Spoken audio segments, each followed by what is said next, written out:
హైదరాబాద్ హబీబ్ నగర్లో అఫ్జల్ సాగర్ నాలాల్లో గల్లంతైన వారి కుటుంబ సభ్యులను కేంద్ర మంత్రి కిషన్ రెడ్డి పరామర్శించారు. బాధితులకు తన వంతు సహాయం అందిస్తారని భరోసా ఇచ్చారు.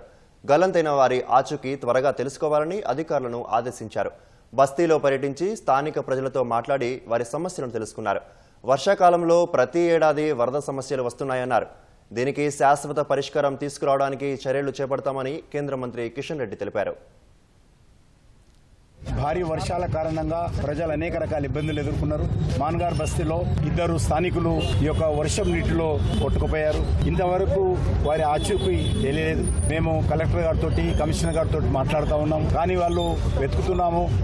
ఇంతవరకు వాళ్ళ ఆచూకీ మరి బ్రతుకున్నారా లేదా లేక డెడ్ బాడీస్ ఎక్కడ ఉన్నాయన్నటువంటి విషయం కూడా ఇంతవరకు ఎక్కడ కూడా మరి సమాచారం లేదు. వాళ్ళు స్థానికంగా ఈ సమస్య ఏ రకంగా పరిష్కారం చేయాలి, మరి భవిష్యత్తులో ఈ రకమైనటువంటి ప్రమాదాలు జరగకుండా వస్తున్నటువంటి వర్షం నీటిని ఏ రకంగా తగ్గించాలో ఒక కార్యాచరణ ప్రణాళిక రూపొందించాలని చెప్పి అధికారులకు చెప్పాను.